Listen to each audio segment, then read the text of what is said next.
idea de lo que vamos a conversar hoy es un poco llevar todo esto más allá de lo que nosotros creemos.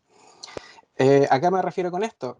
Me refiero a que, como somos usuarios, particularmente la experiencia de usuario no está 100% ligada al mundo digital, como lo creen muchos. La experiencia de usuario está en todo.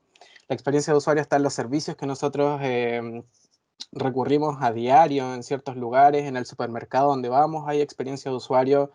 Hay, de hecho, el otro día yo hago taller de experiencia de usuario a los alumnos de diseño web. Conversábamos acerca de arquitectura de información y para muchos fue una sorpresa encontrarse con que en el supermercado había mucho de arquitectura de información.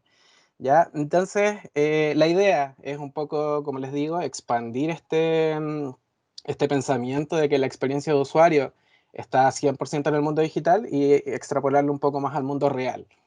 Y de alguna manera también, obviamente, es conocido por todos que la experiencia de usuario está también vinculada con las aplicaciones que nosotros utilizamos a diario. Y particularmente, también como comentario ahí extra, entre paréntesis, el caso de Netflix también, que es donde estábamos recién revisando ese documental que aparece en Abstract, la serie esta de diseño.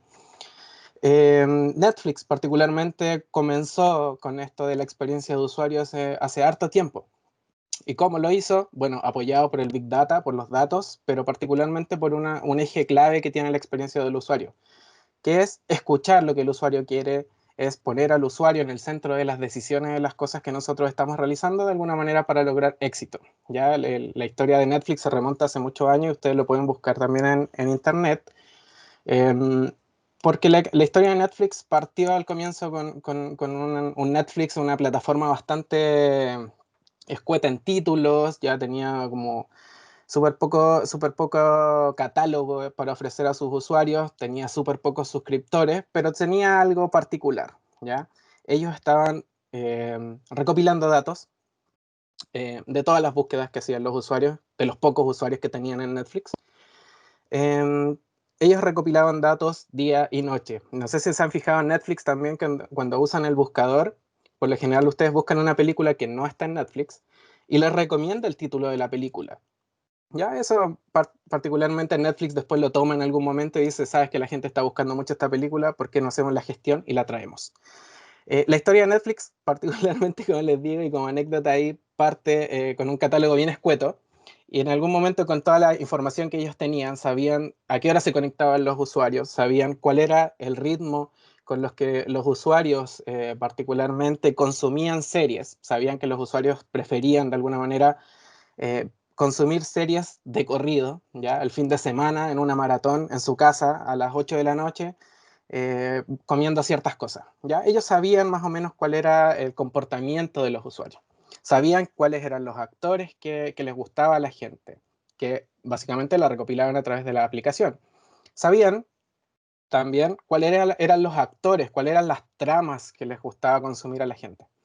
Entonces, particularmente, Netflix dijo, ok, tenemos acá actores, coincidentemente algunos directores, algunas tramas que le gusta ver a la gente de Netflix, que le gusta mucho consumirla. Sabemos que la gente consume las series en maratones los fines de semana, entonces particularmente se sientan a pensar qué es lo que tenían que hacer. Reclutan gente, empiezan a producir y nace House of Cards, serie conocida por muchos, donde particularmente generan una trama que ya es conocida también, que responde a las búsquedas que tenían los usuarios en Netflix.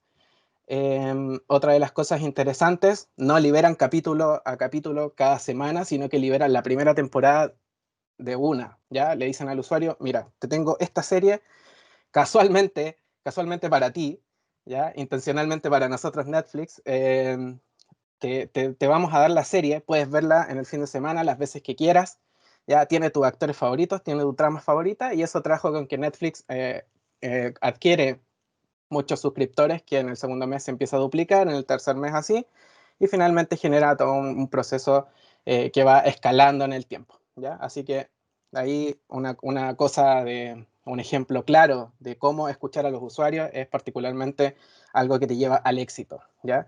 Y bueno, todos somos diseñadores de experiencia de usuario, ¿ya? Se preguntarán ustedes, el diseño de experiencia de usuario no es particularmente algo que hagamos los diseñadores o que hagamos algo, los creativos, entre comillas, ¿ya? Porque todos somos diseñadores de experiencia de usuario. Cada vez que nos vemos enfrentados, como dice esto, a problemáticas, se asoma el diseñador de experiencia de usuario que nosotros tenemos dentro. Yo me imagino que más de alguna oportunidad ustedes se han encontrado con malas situaciones, ¿ya? Con algún producto, con algún servicio, alguna mala atención en alguna multitienda. Van a un supermercado, tratan de buscar un producto, tratan de buscar soluciones, no las encuentran, ¿ya? La poca capacidad de respuesta, no sé, compraron algo ahí en el Cyber Day, como les puse ahí en pantalla, no les llegó, se retrasó mucho, no saben dónde anda el paquete, llaman a servicio al cliente, el servicio al cliente no sabe qué respuestas darle, ¿ya? Y cuando particularmente nos vemos enfrentados a este tipo de problemáticas, nace nuestro diseñador de experiencia de usuario, o más bien sale, se aflora nuestro diseñador de experiencia de usuarios, porque nosotros somos capaces, con cosas simples, de determinar de qué manera la experiencia, la mala experiencia que nosotros tuvimos, pudo haber sido una mejor experiencia. Muchas veces bastaba con que la persona del call center me hubiera dicho, ¿sabes qué? Tuvimos un retraso, tu producto está en tal parte, tu producto fue mal despachado, tu producto va a llegar la próxima semana, sabes que te vamos a dar una compensación, no sé. Cosas que suelen escucharse y que son bastante simples, ¿ya? Pero que no ocurren particularmente. El tema de la experiencia de usuario es un mundo que es súper poco maduro en nuestro país, pero que está en bastante crecimiento para, para beneficio nuestro, está en bastante crecimiento. Ya, entonces, es normal que las empresas que son un poco más tradicionales o que se están viendo enfrentadas con todo esto del COVID, por ejemplo, a recién enfrentar un mundo digital, por lo general no saben afrontar al 100% este tipo de problemáticas. Pero a veces las soluciones, como les digo, son simples de llevar a cabo. Son soluciones que no tienen y no tienen tanta lógica detrás, sino que más bien requiere a dar una respuesta al cliente, a satisfacer ciertas necesidades que el cliente está buscando. Ya, como les decía Patricio, mi nombre es Washington Maturana, soy líder del área de experiencia de usuario en Solem, que es una empresa de tecnología que está ubicada en Viña del Mar y trabajamos proyectos para todo el mundo prácticamente y de distintos rubros. Ya, además soy docente de la Escuela de Diseño de INACAP Valparaíso, particularmente en la carrera de diseño web y mobile. Ahí tengo algunos muchachos donde les hago desarrollo front-end, que particularmente nos dedicamos a armar interfaces que sean usables y que funcionen, que sean funcionales para los usuarios. Y también el taller de experiencia de usuario, donde más de alguno de los que pueda estar en esta charla, que sea mi alumno en el taller de experiencia de usuario, va a entender de lo que vamos a hablar, va a entender que el diseño de la experiencia de usuario va más allá de un producto digital, va más allá de una interfaz y que es todo un proceso, ¿ya? Aparte, productor web, me dedico a tomar mis proyectos por ahí también, hace creo 6, 7 años, desde que salí de INACAP. Yo estudié diseño y programación multimedia, salí creo el año 2013, y desde ahí me he dedicado a esto, ¿ya? Em, Creo que por el 2014 casualmente me di cuenta que el diseño y la tecnología se llevaban bastante bien, y que con eso podíamos solucionar problemas a la gente, casi como un superhéroe sin capa. Entonces me metí en el mundo de la experiencia de usuario, empecé a leer, muy autodidacta al principio. Ya como decía Patricio, hace algún tiempo ya logré mi tercera certificación de la UX Alliance, de esta alianza internacional de la experiencia de usuario, donde de alguna manera me certifica con que tengo los conocimientos básicos para poder llevar adelante una metodología de experiencia de usuario y diseño centrado en los usuarios, ¿ya? Bien, eso. Eh, Partamos por la definición básica. ¿Qué es experiencia de usuario? Perdón, volvamos, ¿ya? ¿Qué es la experiencia de usuario? La norma ISO 9241-210 define la experiencia de usuario, o la UX en este caso, como las percepciones o las respuestas de las personas resultantes del uso anticipado o del uso ya de un producto, sistema o servicio. Estamos hablando entonces que acá la ISO nos dice que un producto, un sistema, un servicio, la experiencia de usuario tiene que ver con cómo yo me siento usando esto, siendo cliente de esto, incluso desde antes.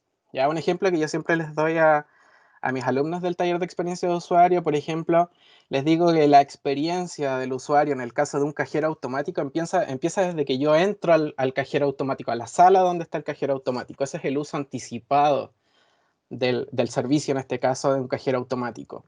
¿Ya? El uso como tal del cajero automático es cuando yo recién tomo contacto con la máquina, empiezo a generar todo el uso y finalmente saco el dinero. ¿Ya? Todos coincidiremos que las salas donde aparecen los cajeros automáticos no son las salas mejor optimizadas para una mejor experiencia, salvo por el aire acondicionado, que muchas veces es como un gran salvavidas, pero al margen de eso, tiene muchas deficiencias, ¿ya? Partiendo la primera, obviamente, porque los cajeros son súper lentos, ¿ya? Pero la experiencia de usuario, entonces, mide las percepciones, las respuestas, o se encarga de las percepciones y las respuestas de las personas en el uso como tal del producto, incluso antes de usar el producto. ¿Ya? Esa es una cosa, y obviamente la experiencia de usuario se confunde mucho con lo que es la usabilidad. Yo me imagino que las personas que han de alguna manera interactuado en algún proyecto de diseño, particularmente de sitios web o de aplicaciones que son productos digitales, se habrán encontrado con ese cliente que les dice, oye, ponle más diseño, dale otra vuelta. No, es que sabéis que mi diseño es súper malo, me gustaría que le pusierais más UX. Ponle más UX, esa cosa que hablan los jóvenes de ahora, ponle experiencia de usuario a mi diseño. ¿Ya? Y la idea de esta charla es que de alguna manera entendamos la experiencia de usuario no es algo que yo pueda acoplar a un proyecto, no es algo que yo tenga un audífono y le pongo un cable, ¿ya?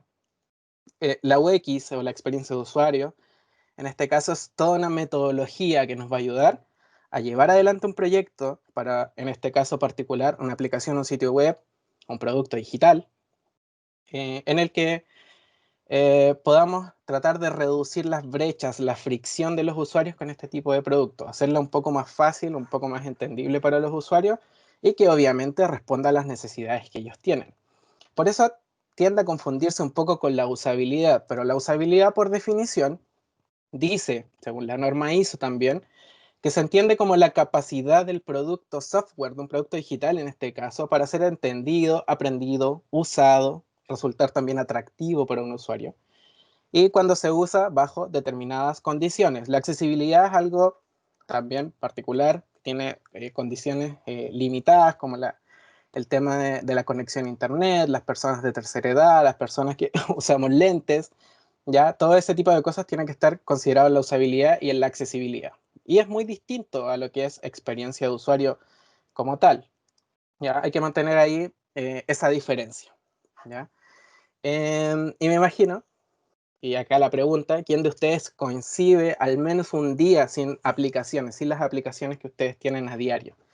Parece casi imposible trabajar o estar en clases, por ejemplo, sin las aplicaciones, sobre todo en este tiempo de contingencia, en este tiempo de pandemia. ¿Y por qué tenemos entonces este tipo de aplicaciones en nuestro día a día? ¿Qué hace que nosotros seamos tan adictos al Instagram? ¿Qué hace que nosotros estemos tan pendientes de las notificaciones de WhatsApp? ¿Qué hace que nosotros estemos ahí siempre en el Facebook dando vuelta? ¿Qué hace que nosotros estemos... em, ¿por qué tenemos estas aplicaciones? ¿Por qué estamos en TikTok? ¿Ya? ¿Por qué estamos ahí todo el día bailando en el TikTok? ¿Por qué estamos en el Tinder o en las aplicaciones de citas ahí con el dedo izquierda, derecha, izquierda, derecha, izquierda, derecha? ¿Ya? Todo eso tiene una respuesta lógica, ¿ya? Y es básicamente porque estas aplicaciones, a través del diseño, la tecnología, han trabajado y vieron la oportunidad de satisfacer necesidades. Y ahí es donde radica la clave del éxito de estas aplicaciones. Pusieron al usuario en el centro de sus decisiones. Dijeron, ok, usuario, ¿qué es lo que tú necesitas? ¿Necesitas entretención? Sí. ¿Necesitas comunicarte con la gente? Sí. ¿Necesitas comunicarte con tus pares? También. ¿Necesitas afecto? También. Tenemos ahí las aplicaciones de citas. ¿Necesitas comunicarte, reírte? ¿Ya? Son necesidades básicas que nosotros tenemos como humanos. Por ende, estas aplicaciones tienden a ser aplicaciones que son exitosas. ¿Ya? No, su éxito no radica en la mera suerte de que, justo me encontré TikTok y se lo conté a un amigo y boom, TikTok. ¿Ya? Tienen necesidades súper básicas y va como súper en la onda psicológica todo este asunto. Pasa también lo mismo cuando nos cuestionamos el tema de cuál es el mejor café, ¿ya? Porque hay mucha gente, hay muchas discusiones donde hay mucha gente que dice, oye, el Dunkin' Donuts tiene un súper buen café y es mejor que esa basura del Starbucks, ¿ya? Y tú empezás así como, ¿en serio? ¿El Dunkin' Donuts? ¿Ese lugar donde venden donuts tiene un buen café? ¿De dónde? Si el Starbucks es una cafetería así súper bacán, súper cool, ¿ya? ¿Por qué pasa esto? ¿Por qué la gente también... esto fue una discusión en Twitter hace algún tiempo también, el tema del café del Dunkin' Donuts versus el café de la Starbucks. Y la gente se empieza a cuestionar, ¿por qué la gente va al Starbucks a pagar por un café de 4.000 pesos, 4 lucas, no sé, $5, versus pagar por un café de 2.000 pesos que es mucho mejor en el Dunkin' Donuts? ¿Qué te ofrece el Starbucks por sobre el Dunkin' Donuts? ¿Ya? O otra cosa particular, que me imagino que, bueno, acá está Starbucks también. Otra cosa particular, ¿por qué compramos productos Apple? Ya aquí yo me imagino que le llego directamente a un gran grupo de que está conectado en este grupo de Teams, ¿ya? ¿Por qué compramos productos Apple? ¿Ya? Si por fuera podríamos comprar un Lenovo, por ejemplo, que es 2 o 3 veces mejor que un producto Apple a mucho menor precio. Entonces, ¿qué es lo que pasa? ¿Por qué compramos un MacBook? ¿Por qué compramos un café en el Starbucks? ¿Por qué vamos al Starbucks con nuestro MacBook o con nuestro iPhone? ¿Qué es lo que está pasando ahí? ¿Ya? ¿Qué hace que paguemos este sobreprecio de cosas? ¿Ya? Los músicos también entendieron sobre esto de la experiencia de usuario. Ya les voy a dar la respuesta. Todas estas preguntas que hago son mera retórica para hacer aún más interesante esta conversación. Pero más adelante les voy a comentar cuál es la respuesta. ¿Ya? Los músicos también entendieron sobre la experiencia. ¿Ya? Spoiler, vuelvo un poco atrás. Hace muchos años, ¿ya? No sé si, yo me imagino que hay muchos de acá que son súper jóvenes.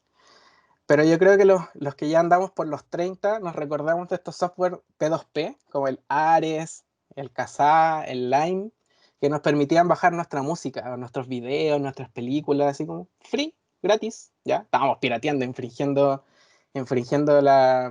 los derechos de autor como nadie, ¿ya? Pero teníamos la música gratis, éramos jóvenes, éramos adolescentes, teníamos el Ares, podíamos bajar música y disfrutar de nuestra música gratis. Los artistas se dieron cuenta al poco tiempo de que la venta de discos bajó considerablemente con todo este tema y particularmente desde el 2013 o 2014 ya los músicos ya como que desistieron de vender discos físicos, solamente en algunos casos muy específicos, eh, y se dedican a repartir su música gratuitamente en el streaming. ¿Por qué pasa esto? ¿Por qué la gente o por qué los músicos regalan su música? ¿Ya? O sea, tienen regalías por derechos de autor, claramente, pero están de alguna manera regalando su música. ¿Y qué es lo y cómo ganan ellos? ¿Qué pueden sacar ellos como ventaja? ¿Dónde pueden enganchar a su público cautivo para poder sacar regalías al margen del tema de derechos de autor que ellos tienen en sus plataformas como Spotify o como Tidal? ¿Ya? Bueno, la respuesta anterior a todo esto es la experiencia. En Starbucks estamos pagando netamente la experiencia. Cuando pagamos el sobreprecio del café, en este caso, estamos pagando experiencia. Pagamos 4.000 pesos por un café que ciertamente no es el mejor café, pero nos sentamos en un lugar donde es agradable, donde hay buena música, donde hay un buen aroma a café. ¿Ya? Es una cafetería de experiencia. ¿Ya? Y eso particularmente es lo que nos vende Starbucks, más allá del producto del café como tal. ¿Ya? La atención es una cosa. El café que está en Providencia, el café que está en Viña, el café que está en Valparaíso, son centros de experiencia que son similares en la mayoría de las partes del mundo. ¿Ya? Por ende, nosotros en Chile o en Estados Unidos vamos a ir a un Starbucks donde la experiencia es bastante similar. Y eso es lo que vamos a estar pagando. Los productos Apple, bien sabido que obviamente son productos de muy buena calidad, pero que nosotros sabemos que el sobrecosto en un producto de Apple también es alto. La experiencia de Apple, el ecosistema de Apple es lo que la gente valora. Si no, como se explican que cada vez que se lanza un producto de Apple en alguna tienda, hay filas afuera de usuarios fanáticos de esta religión de Apple. Y es que ellos valoran esto. Ellos valoran la experiencia de Apple, valoran su ecosistema, valoran el servicio que tienen en las tiendas, que el servicio que tienen en las tiendas de Apple también es algo particularmente hermoso, por decirlo de alguna manera. ¿ya? El poder ir a una tienda de Apple, poder usar un producto, ¿ya? Poder vivir la experiencia Apple sin siquiera ser cliente de Apple.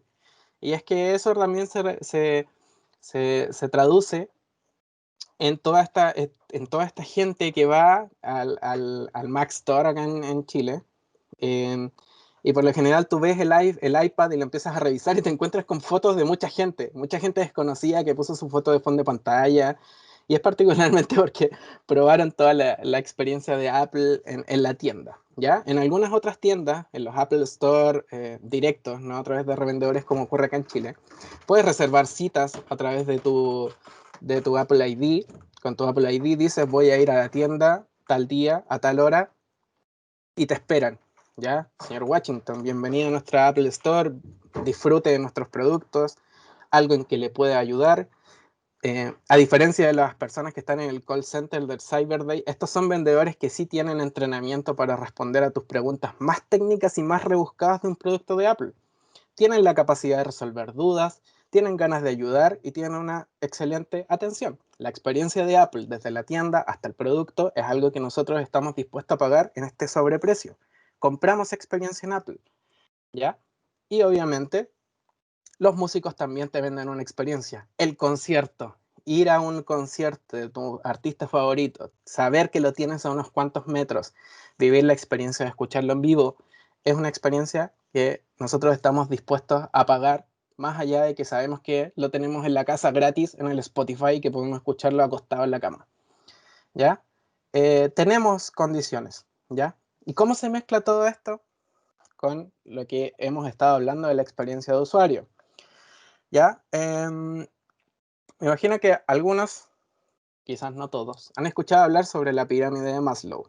Para resumirlo de alguna manera más o menos rápida, es una teoría psicológica que se ha traspasado desde el ámbito de la psicología hasta el marketing, la publicidad, y presume de cómo se jerarquizan las necesidades humanas, ¿ya? Dice que de alguna manera los seres humanos, a medida que vamos satisfaciendo nuestras necesidades más básicas, que son las que están en la parte baja de la pirámide, vamos subiendo en el nivel, ¿ya?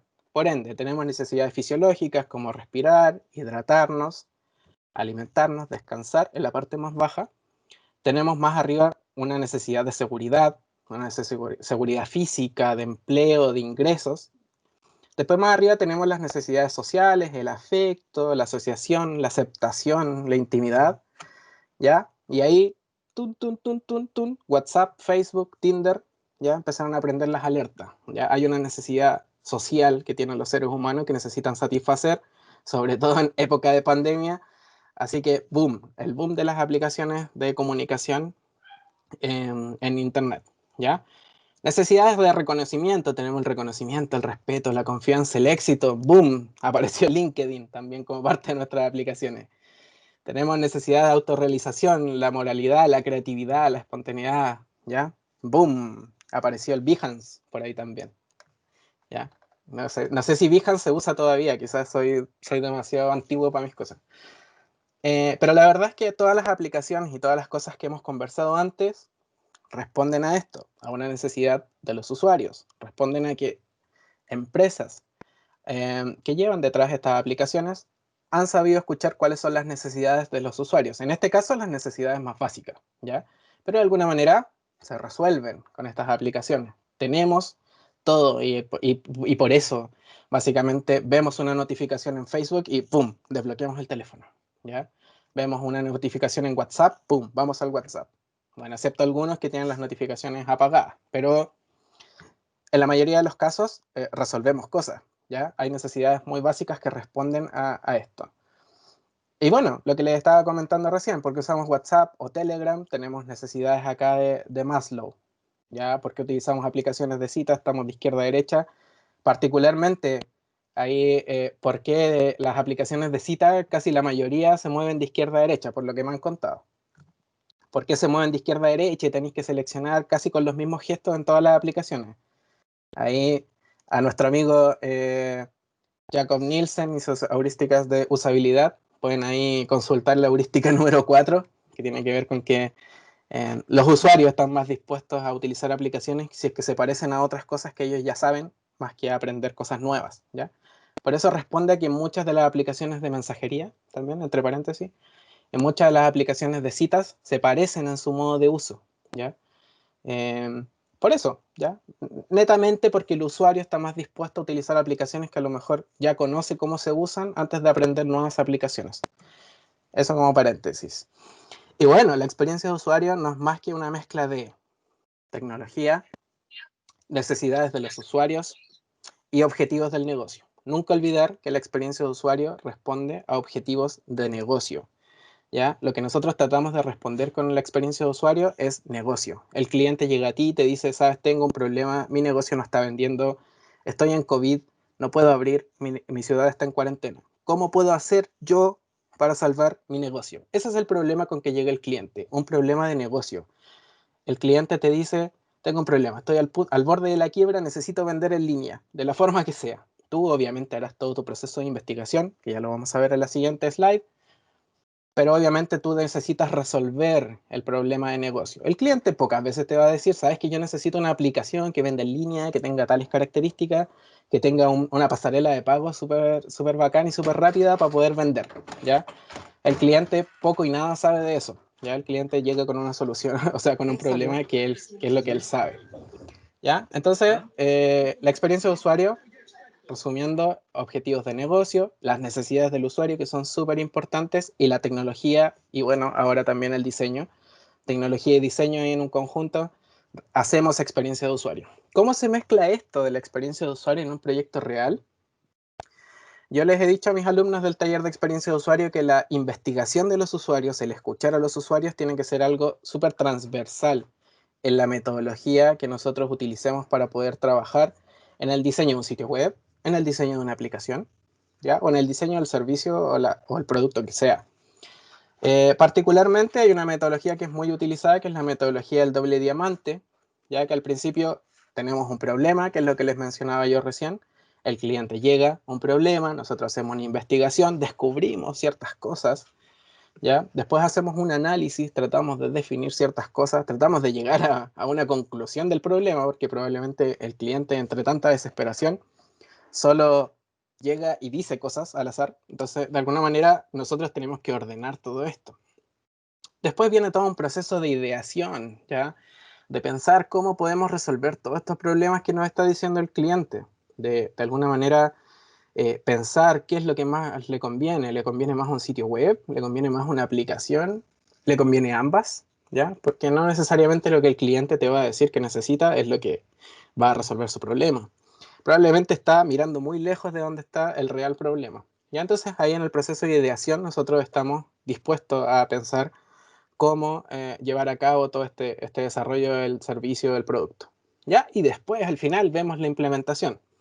¿Ya? Como verán, en todo este proceso, la parte final de la metodología recién es el diseño, recién es la implementación, recién es el desarrollo de algo.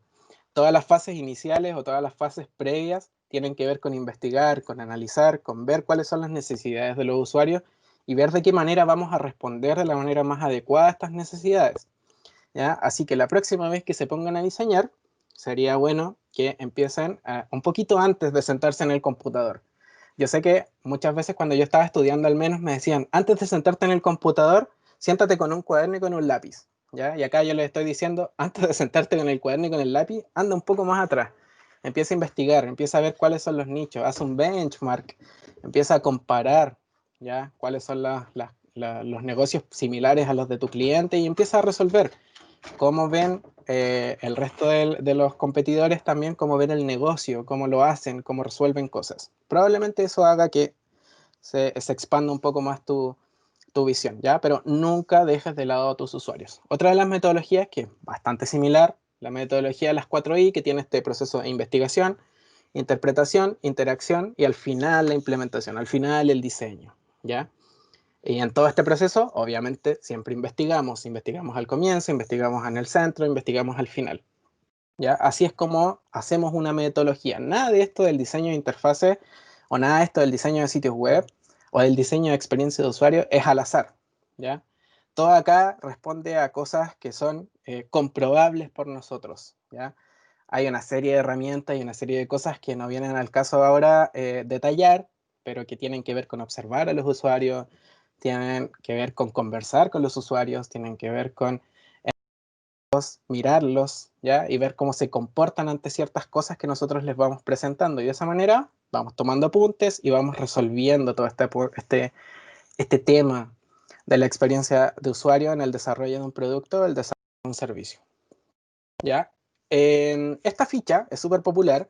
Yo siempre la recomiendo para que la lean. Es una ficha que hizo Garrett, que en este caso está traducida, que son como son los elementos de la experiencia de usuario, ¿ya? Y te define de qué manera vas avanzando tú en un proyecto, desde la parte más baja de los elementos, que es la parte más abstracta, por ejemplo, las necesidades del usuario, los objetivos del sitio, ya después vas subiendo, vas ya haciendo requerimientos de contenido, especificaciones más funcionales, pasas al diseño de la interacción. Acá recién estamos como asomándonos a cómo vamos a desarrollar, cómo vamos a diseñar todo esto. La arquitectura de la información, el diseño de la información, el diseño de la interfaz, y así vamos llegando finalmente a algo más concreto, que es el diseño visual, que es lo que está en la parte alta. ¿Ya? Y bueno, acá pueden encontrar obviamente toda la descripción. Les invito a buscarla. Elementos de la experiencia de usuario, de James Garrett, y leerla con calma. Ahí van a entender básicamente cómo se va resolviendo y se va llegando a un resultado con este tema de la metodología de la experiencia de usuario. ¿Ya? Ya casi como conclusión a todo esto que hemos conversado, el usuario siempre está en el centro de las decisiones de los productos.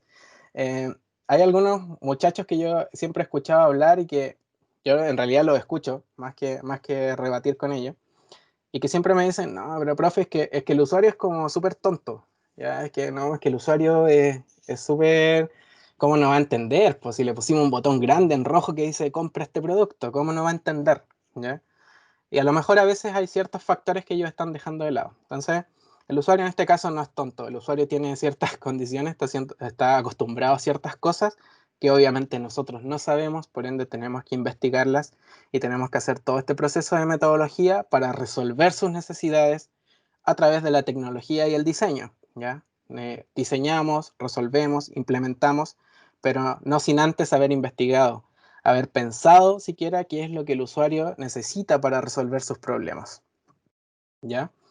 Sobre la experiencia de usuario, básicamente el cómo pensamos los procesos de cara al usuario puede repercutir positiva o negativamente en el negocio.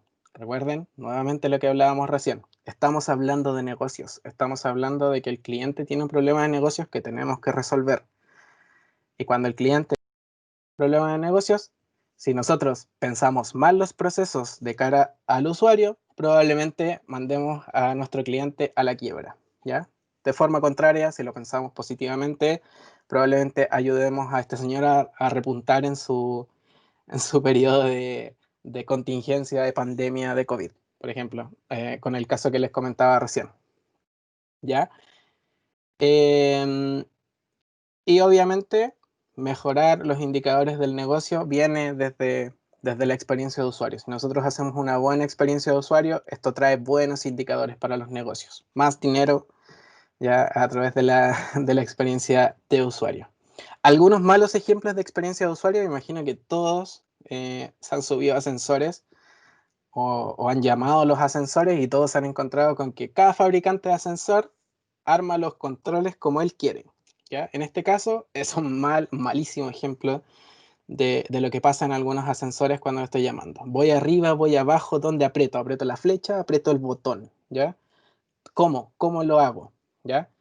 Y por cierto, cuando entramos al ascensor, ¿dónde está el número donde voy? Y si se fijan, no solo son números, también hay letras en la parte baja, ¿ya?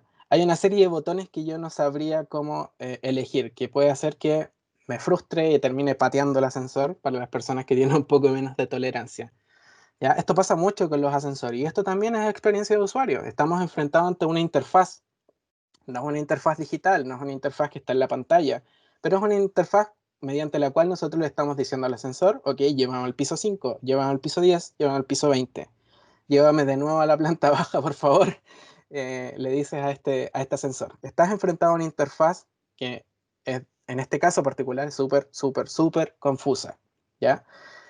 Otra cosa, por ejemplo, el ketchup, la mostaza, entendieron que siempre estaba el problema de que teníamos que agitar el paquete, teníamos que agitar el empaque de ketchup, el empaque de mostaza para que la cuestión bajara y poder disfrutar de nuestro completo, ¿ya? En este caso, aquí Heinz dijo, ok, vamos a mejorarla, con esto la rompemos, demos vuelta el asunto, ¿ya? Ponemos la etiqueta para el otro lado, el producto siempre va a estar como para abajo, que es donde está la tapa.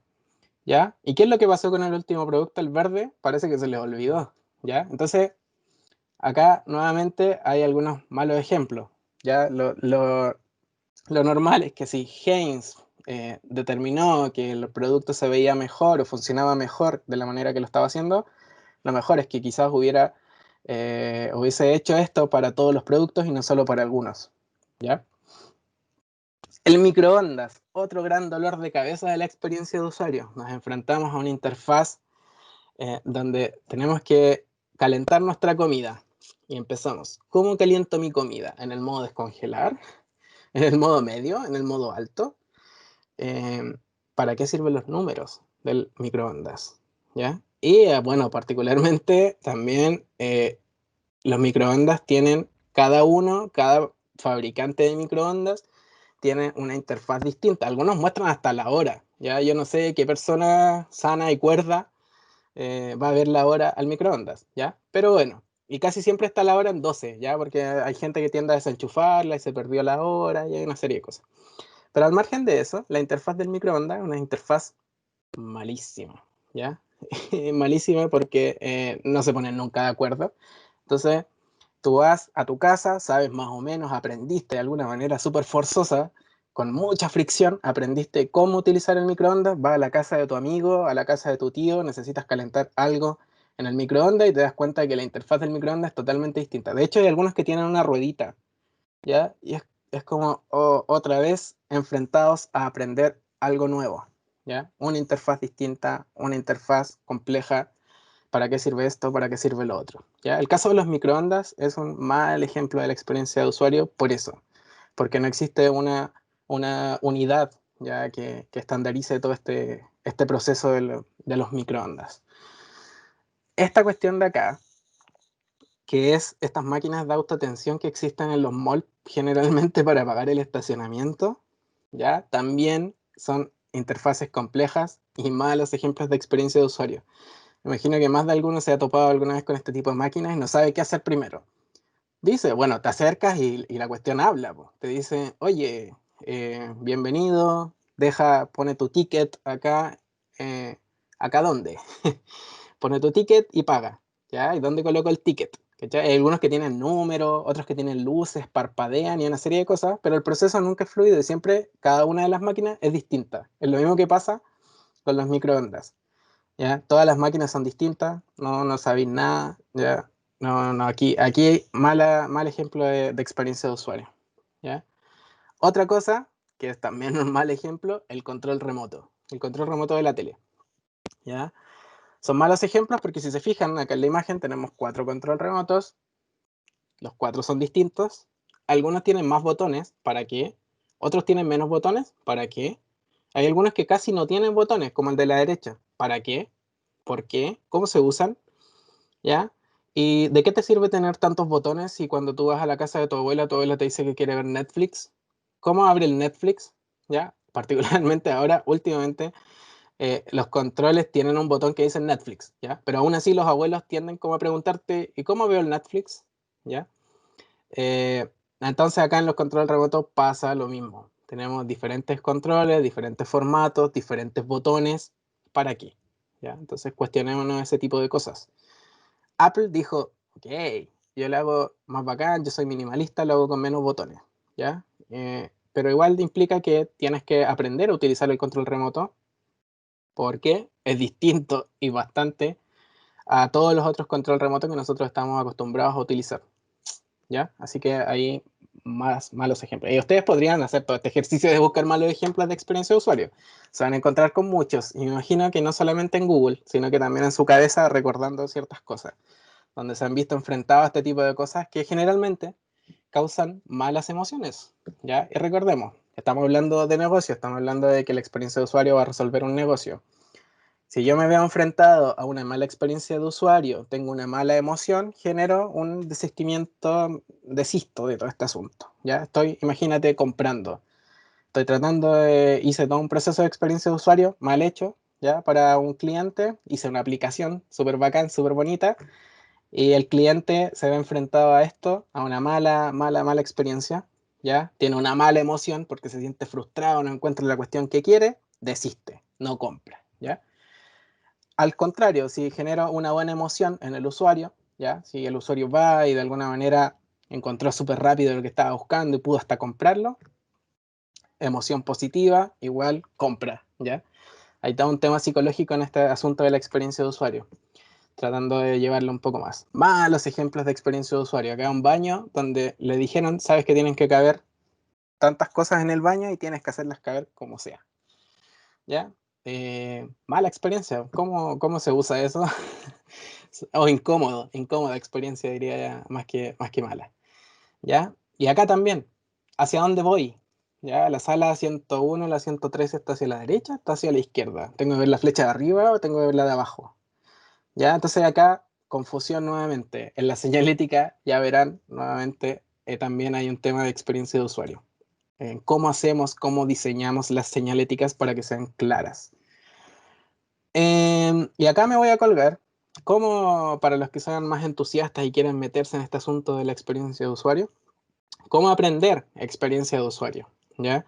Pueden visitar acá, les recomiendo este sitio que se llama pildorasux.com, que es muy bueno, donde pueden encontrar harto contenido acerca de la experiencia de usuario, y que ellos en una guía que tienen de cómo aprender diseño de experiencia de usuario, dicen que comiences con las ganas y la ilusión de aprender, ¿ya? Eso es lo primero, interesarte en el mundo de la experiencia de usuario.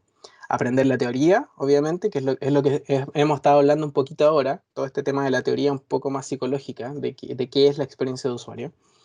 Tercer punto, leer libros, blogs, escuchar podcasts, ahora que están de moda los podcasts y que hay muchos de experiencia de usuario y hay muchos de diseño y de innovación y de creatividad también.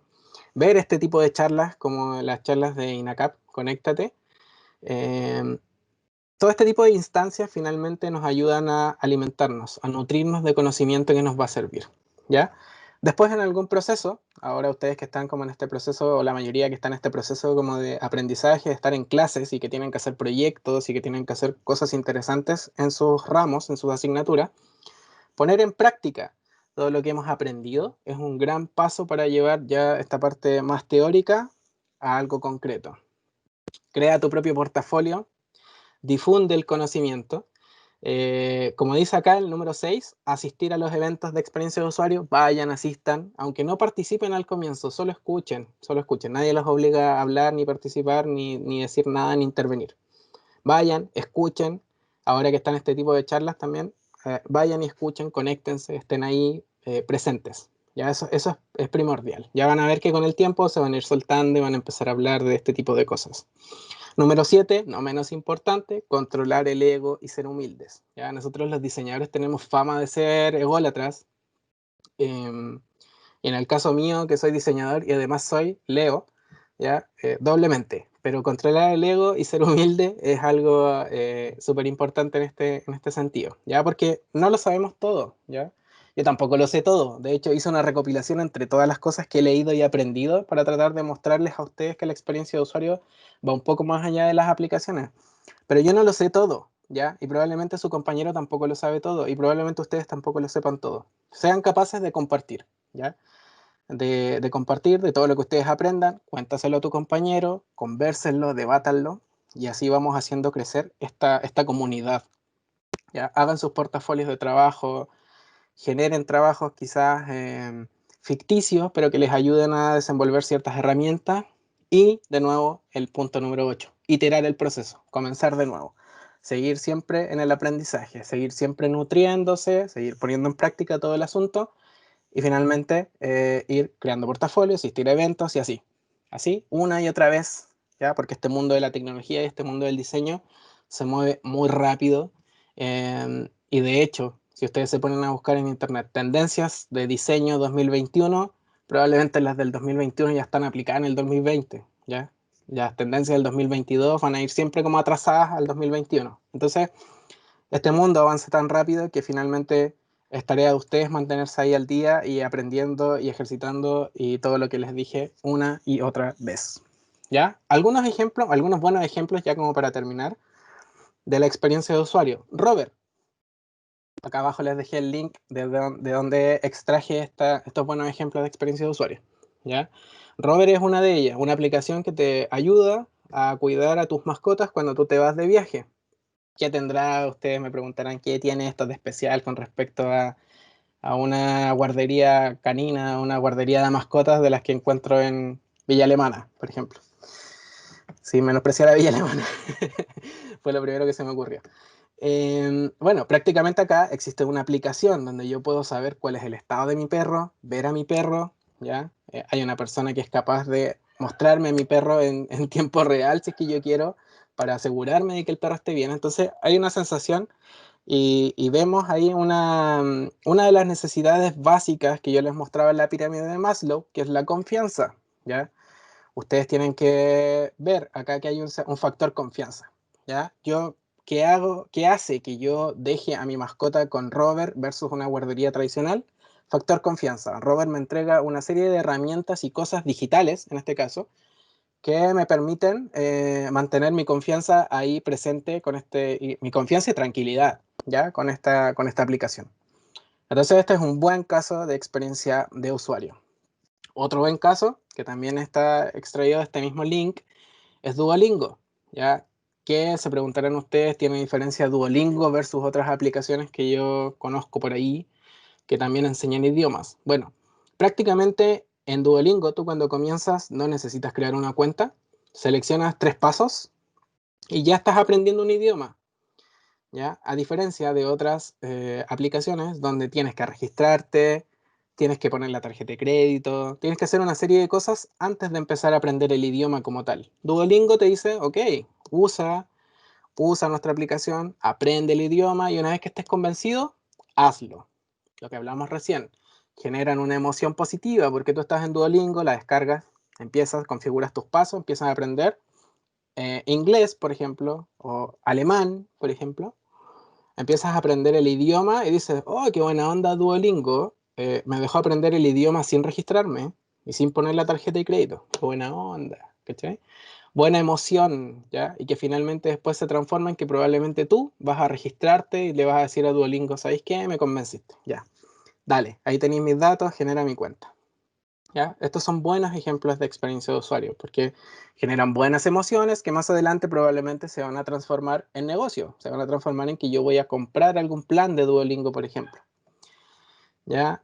PayPal, obviamente, es un buen caso de experiencia de usuario, básicamente porque se han empeñado en cada vez en hacer el proceso de pago muy simple. ¿Ya? A diferencia de cuando PayPal inició en todo este mundo, que era un proceso súper engorroso y complejo, ahora PayPal es una cuestión súper, súper fácil de usar, ¿ya? Y yo creo que es como el objetivo que tienen todas las pasarelas de pago últimamente, que se han dedicado a sacar aplicaciones, que se han dedicado a hacer cosas y procesos que pagáis tan rápido, que pagáis con el teléfono, que te vais, que ponéis acá, que la tarjeta sin clave, ya una serie de cosas que van en beneficio del usuario en hacer un poco más fácil y un poco más rápido el proceso de compra. El proceso de compra siempre es de alta fricción. El usuario no siempre está tan dispuesto a comprar. Entonces, en la medida que nosotros generamos un buen proceso de experiencia, en la medida que nosotros generamos una compra un poco más simple para el usuario y muy asistida por lo demás, ¿ya? El proceso de compra se vuelve un proceso de menos fricción y probablemente un proceso más rápido y más efectivo. ¿Ya? Así que PayPal también es un buen ejemplo. MailChimp también es un buen ejemplo. Yo lo llevo usando muchos años y me imagino que más de alguno de ustedes lo ha escuchado. MailChimp es una herramienta que te permite enviar mails masivos. ¿Ya? ¿Qué tiene de especial esto? Eh, bueno, básicamente todo el proceso, el proceso de enviar mail masivos lo tratan de hacer didáctico. Tratan de enseñarte qué es lo mejor para tu campaña, tratan de hacerlo un poco más humano, un poco más divertido. Ya, de hecho, si se fijan acá en este proceso de confirmación de mensaje, el monito, que es el chimpancé, que te acompaña en todo tu proceso de configuración del mail, finalmente es el que aprieta el botón de enviar el mensaje masivo. Después te dice que está listo y después high five, ahí choca los 5 porque el trabajo está hecho. Enviaron tu correo. Y de hecho hay un punto más. Si tú le das 5 toques a la manito del mono, se abre un juego en el MailChimp, ¿ya? Entonces eso hace que aún tu experiencia sea mejor. Trabajaste, te esforzaste en diseñar todo un proceso de mailing, lo mandaste a través de MailChimp, trabajaste, le diste los 5 al mono y te pusiste a jugar porque es momento de relajarse, ¿ya? Trabajaste todo el rato. Eh, y bueno, Starbucks, nuevamente apareció Starbucks. Como si fuera poco, ya con la experiencia que nos venden en sus cafeterías, Starbucks también lo complementa con una aplicación que es capaz de personalizar todos tus pedidos, todos tus productos favoritos, para que la próxima vez que vayas a Starbucks, y esto no es mención, ¿ya? Tengas un producto aún mejor y aún más personalizado para ti, ¿ya? Y bueno, el review completo de estas buenas ejemplos de experiencia de usuario, ahí pueden escanear el código si es que quieren, y si no, pueden copiar el link. Y si no, acá están mis datos, está mi mail, está mi Instagram, si es que quieren comunicarse y pedirme la presentación, no hay ningún problema en reforzar este tipo de cosas, al menos para que lo tengan como un índice de contenidos que puedan ir evaluando y revisando si es que no les estoy vendiendo la pomada, ¿ya? Eso, muchachos, nada, eso era lo que quería compartir con ustedes.